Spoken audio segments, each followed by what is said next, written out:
Chelsea won. Real Madrid... Wait, no. It was Leeds. Leeds just battered us 3-1.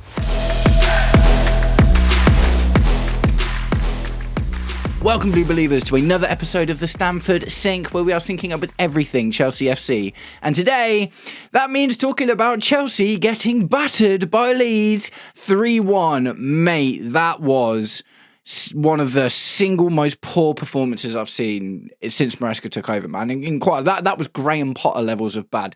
Obviously, in general, it's not that bad, do you know what I mean? But this game in particular felt a little bit like watching a Graham Potter team. We were outgunned, outmatched and outmanned by a Leeds team that had so much spirit, we literally had no idea what to do about it. But guys, before we properly get into it, if you are enjoying the content and would like to see more of me being really upset about this kind of thing, please do me the distinct honour of liking and sharing the video, subscribe to the channel, or just roast me in the comments. And if there are any Leeds fans watching this video, go for it, man. Absolutely go for it. Tear me apart in the comments, because that was terrible from us. But to say it was terrible from us does not take away from the fact that Leeds played a really good game, right? I've got to give it to him, man. For what are they, 18th, 19th in the league at the moment? They're having a really, really bad season. This is their fourth win of the season. Do you know what I mean? Wins have really not been coming very easily for them at all. And they showed us what's what today, man. They brought us crashing back down to reality. And so I put it in my thumbnail, right, about the title challenge being over. Now, if you watch me, or you've seen me on the Blue Lounge, or you watch any of my videos, you know that I never bought into the title challenge stuff. I didn't think it'd get quite this bad. This is a game in isolation, but this was really bad. But I thought we were going to carry on struggling against these teams. It's fine beating PSG in the Club World Cup. It's fine smashing Barcelona 3-0 in the Champions League. And it's fine holding the league leaders to a 1-1 draw when you're a man down. But what wins you leagues is beating your teams like Brentford, like Crystal Palace, like Leeds, like Wolves. Again, do you know what I mean? Wolves gave us a really rough time quite recently as well. So, it's just one of those things, isn't it, man? Like, in order for us to really consider ourselves title challengers, we need to be easily putting away all of these kinds of games. And then we can think about, okay, well, if we can beat all the big teams and get a point here and get a few points there, that's what title challengers do, man. Title challengers don't lose 3-1 to Leeds. Like, that's just not what happens. So the lineup, man, a lot of people are going to be talking about the lineup. I actually expected more rotation than what we got, to be completely honest. It was kind of like only half rotated as much as I would have thought. So we had Robert Sanchez in goal, and I kind of imagined that because I don't think we'll ever see Philip Jorgensen in the sticks again, completely honest. And I'm really glad we didn't today, because we probably would have lost by 5 or 6. A back line made up of Trevor Chalobah, who on the paper looks like he was playing right back, but it was a back three, so right at the back three. Tosin Adarabioyo. Man, we're going to talk about this guy today. And Benoit Badiashile, along with Marc Cucurella. Now, that was a back three. Marc Cucurella was not just getting into midfield. He was playing as a second striker at some point. So the idea was the back three, to kind of progress the ball and pass forward and stuff, and Cucurella playing kind of all over everywhere. Didn't work, but that's what it was. Double midfield pivot of Enzo Fernandez and Andre Santos. I get it. Moises Caicedo's banned, so do you know what I mean? There's no option to play him. Andre Santos was obviously always going to come in. Enzo Fernandez, I just feel like needed a rest, man. I was really, really surprised we left Reece James and Cucurella on the bench for the start of this game. I would have much preferred to have seen Gusto in midfield. And that's not to say Enzo Fernandez was particularly bad today, but he's just played so much football and he's had lots of injury worries this season. Do you know what I mean? So starting him for me was a bit of a weird one. Left wing Jamie Gittins, centre of attack João Pedro, and on the right wing Esteval Willian. Another one I was not really sure about. I was like, okay, he's also played quite a lot of football recently. Yes, he's been playing well, played really well against Barcelona, struggled a bit against Arsenal. Enzo Maresca probably figured this would be a good game to get him some numbers because it's Leeds and they're so far down the bottom of the table, and Liam Delap started up top. So, first 5 minutes, man. First 5 minutes, we made Leeds look like prime Real Madrid. Honestly, it was absolutely mad. They were so good, man. They were so good. I think what happened in this game is similar to what happened in the Burnley game. We expected them to play a low block, and they started with a back five, which is fairly unusual for them. But although they were playing with a back five, it wasn't really a low block. Do you know what I mean? It was counter-attacking, high pressure, pressing football. They were running at us. They had so much energy in that first 5 minutes. Like I say, man, we made them look like prime Real Madrid. And the first goal came in the first 5 minutes. It was just a lot of poor defending, man. It was from a corner. Bowl, I think his name is. Literally, do you know what? I've got to give it to this defender for this header, man.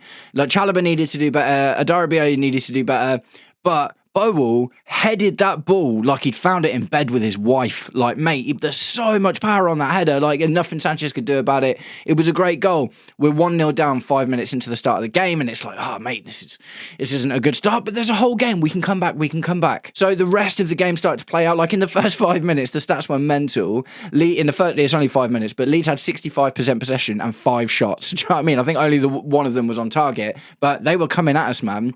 For the next, 15, 20 minutes, it started to settle into much more of what you'd expect. Chelsea started really dominating possession, but it was so boring, man. It was so negative.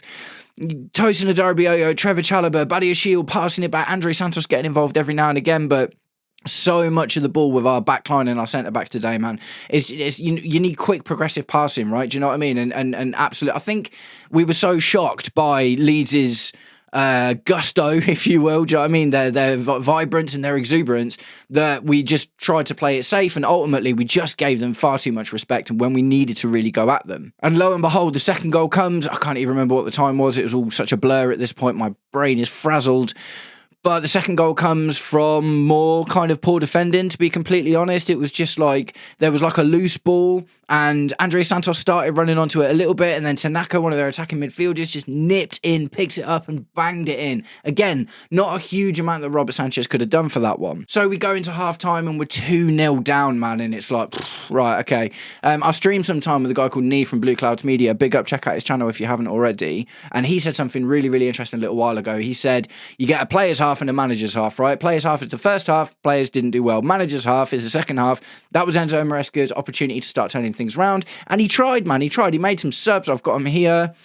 Gusto and Neto came on at half-time, which was like, right, okay, fair enough. We need, obviously, Badiashile and Esteval Willian came off. Esteval Willian, I just want to talk about him for a second. I already think we're overplaying him, man. I think we started to see it in the Arsenal game, and we're starting to see it now as well. I think he's not ready for this amount of football at this level yet. Do you know what I mean? I don't know whether it's about pressure. I'm not sure what it's about, but there was a really telling moment today where Esteval Willian, I can't remember the guy's name, Stack, I think it might have been, he was kind of tussling with someone for the ball.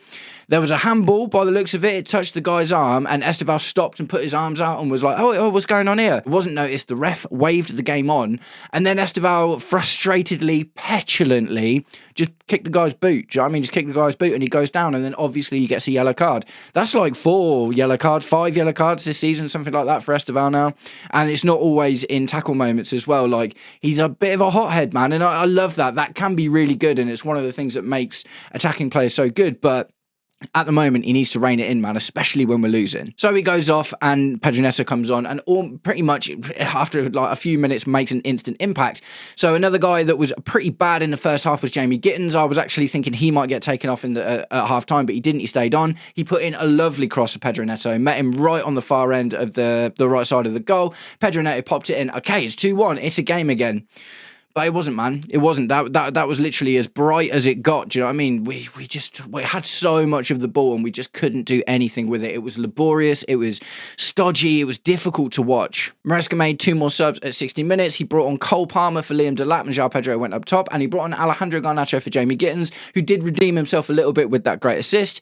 It's good to see Cole Palmer playing football. I'm just going to get it out of the way now. He basically was not able to affect the game much at all. There was one moment where Garnacho cut it into him, and mate, it was a classic Cole Palmer moment, but it's his first game back, man. I'm not annoyed at Cole Palmer, do you know what I mean? It's going to take him a little while to wind back up and knock off some of the rust. He's been gone for literally like 2.5 months now. It's been like a really, really long time, but that could have been the equaliser that turned the game around, but he couldn't quite make it. Garnacho, to his credit, brilliant. Garnacho looked really, really good when he came on.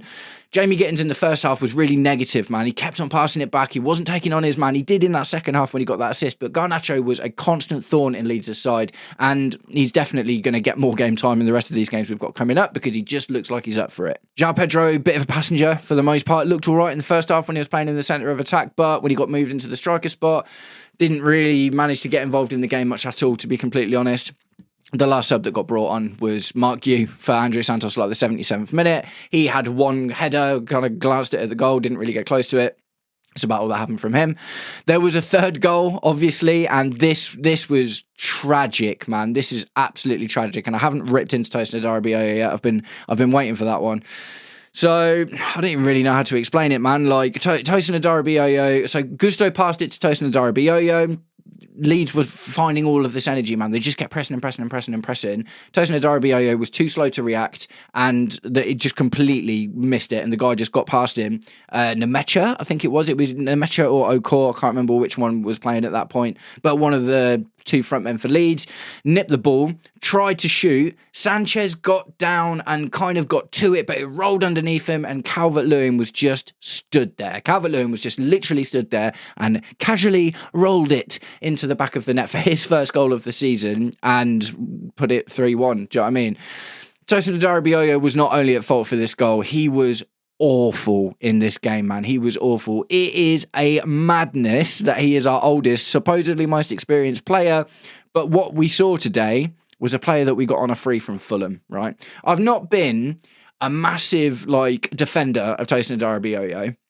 I don't think, I haven't particularly torn him down, and I haven't particularly built him up because I don't really expect that much from him, to be honest, but I do expect a lot more than we saw today, man. He was absolutely tragic, man.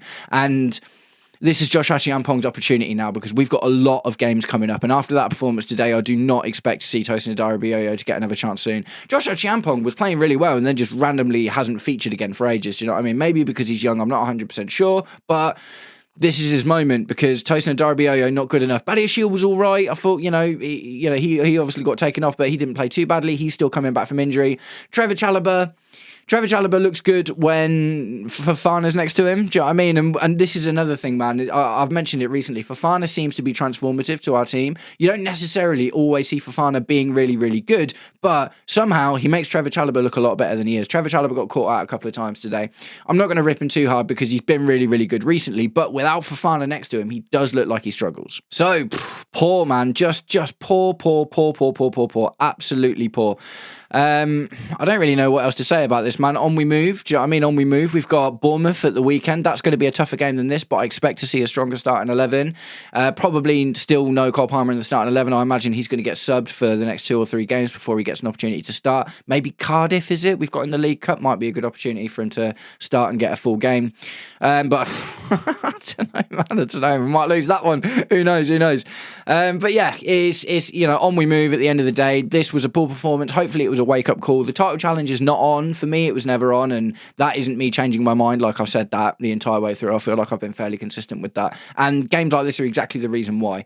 We've seen it before, man. Crystal Palace, Sunderland. Do you know what I mean? I know Sunderland are having a good season, but we should have beat them. Do you know what I mean? We should be beating teams that have just been promoted. We shouldn't be losing to Leeds. We shouldn't be drawing against Sunderland. We shouldn't even really be drawing against Crystal Palace or Brentford either. We are dropping points in places that title winners pick up points. The places you can afford to drop points are against the big teams. If you want to challenge for the title, you've got to beat all of the small teams. Do you know what I mean? What was it? Obviously, we're in a bit of a different situation now, but in that period where Man City and Liverpool were just winning league after league after league between them, they were only losing 2 games in the whole season, man. Do you know what I mean? And that's the barometer. That's how tight it gets when you're trying to get up the top. So no, I don't think we are on a title challenge this season, and if anything, maybe it's actually just take some of the pressure off. I like the fact that Enzo Fernandez has come out and said, yes, we're in a title challenge. I like the fact that Enzo Maresca hasn't just waved it off this season like he did last season, because I think that's good for the mentality of the players at the end of the day. They need to feel like there's something to play for. But hopefully this isn't the start of the same Christmas dip we had last season. Do you know what I mean? And at the end of the day, heavily rotated team. Moises Caicedo out as well. I thought, if this is a precursor to what the next few games are going to... I mean, no, we'll just see Reece James, man. Reece James is going to be playing in midfield now, isn't he? Because Reece James was phenomenal against Arsenal. We need that physicality in midfield. This is another thing about this game in particular, man. They beat us up. Do you know what I mean? Leeds literally beat us up. We looked weak today against Leeds, man. They were so much stronger than us. We were just getting shrugged off the ball constantly, and we were slow and obviously lacked focus, and there was just no directness. All that intensity that we saw in the Arsenal game just didn't exist today. Do you know what I mean? Didn't exist. So on we move. Next up, Bournemouth. That's going to be a tough game, but I do expect to see a much stronger starting 11. And hopefully we take a lesson from this, man. We take a lesson from this to try and expect the unexpected. Don't underestimate teams.